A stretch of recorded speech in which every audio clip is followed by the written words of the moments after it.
చూస్తూ ఉన్నాము. ప్రకాశం బ్యారేజ్ దగ్గర రెండో బోటును అధికారులు వెలికితీశారు. చైన్ పుల్లర్లతో పైకెత్తి బ్యారేజ్ ఎగువకు తరలించారు.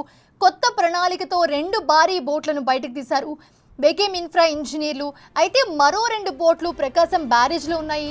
వాటిని కూడా రేపు తొలగించేందుకు ప్రణాళికలు సిద్ధం చేశారు అధికారులు.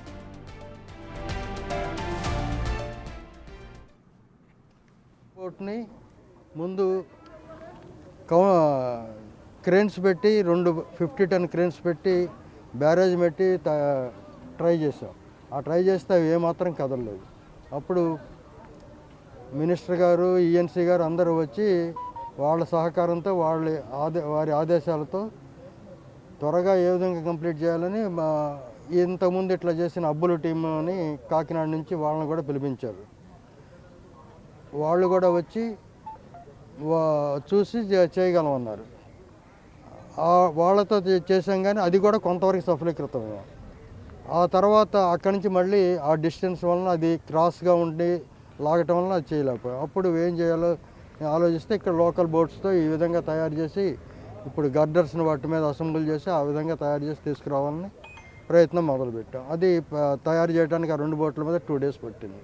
ఆ తర్వాత వాటిని అక్కడ తీసుకొచ్చి పొజిషన్లో పెట్టడం, దాన్ని ఫస్ట్ టైము ఆ విధంగా ఇక్కడ చేసుకోవటం వల్ల లేట్ అయింది. ఆ విధంగా చేసి మొన్న 2 డేస్ బ్యాక్ దాన్ని సక్సెస్ఫుల్గా తీసుకొచ్చి ఇక్కడ ఒడ్డున చేర్చాం. తర్వాత ఇక నిన్న ఉదయం మొదలుపెట్టి దాన్ని కూడా ఇప్పుడు ఇంతకుముందు మీరు కూడా చూస్తున్నారు, ఆ పియర్కి ఆనుకుని సగం పైకి సగం కిందకు ఉన్నది. దాన్ని మళ్ళీ రాత్రి వరకు కరెక్ట్ పొజిషన్లో పెట్టుకుని ఈ 2 బోట్ల మధ్యకి వచ్చేటట్టు ఇవి అక్కడికి వెళ్ళగలిగేటట్లు చేసుకుని మార్నింగ్ ఇంకొద్దిగా తిప్పటానికి ఆ అబ్బుల్ టీం వాళ్ళు ఈరోజు తిప్పారు.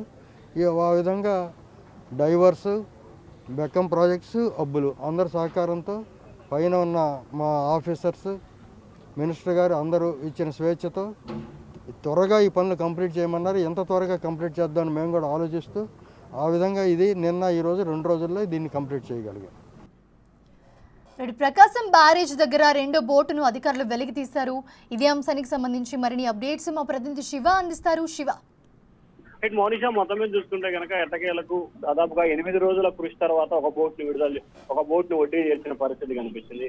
తాజాగా మళ్ళీ 2 రోజులు అంటే మొన్న అర్ధరాత్రి సమయంలో ఒక బోటును తీసిన నిపుణుల సిబ్బంది, సాంకేతిక సిబ్బంది నిన్న ఈ రోజు రెండో బోటును కూడా వెలికి తీసే ప్రయత్నం చేశారు. దాదాపుగా కొద్దిసేపు క్రితమే రెండో బోటు కూడా వెలికి తీసి దాన్ని కూడా ఉన్నమి ఘాట్ సమీపంలో వదిలిపెట్టిన పరిస్థితి కనిపించింది. అయితే 2 బోట్ల సహకారంతో ఆ బోటుకి ఈ బోటుకి మధ్యలో గడ్డలు వేసి దాని ద్వారా కూడా బోట్ని వెలికి తీసే ప్రయత్నం చేశారు. అయితే ఏదైతే ఇప్పుడు వెలికి తీసిన బోటు కూడా కరెక్ట్ గా కెనాల్కి లోపల ఇరుక్కొని పోయింది. దాన్ని చాలా జాగ్రత్తగా, అంటే బ్యారేజీకి ఎటువంటి ఇబ్బంది లేకుండా ఉండేందుకు వెనక వైపు ఉన్న దాన్ని మళ్ళీ పూర్తి స్థాయిలో ముందు వైపుకి మలిచి ఆ తర్వాత దాన్ని మళ్ళీ మిడిల్కి తీసుకొచ్చి దాదాపుగా చాలా రిస్క్ తీసుకున్నారని చెప్పాలి.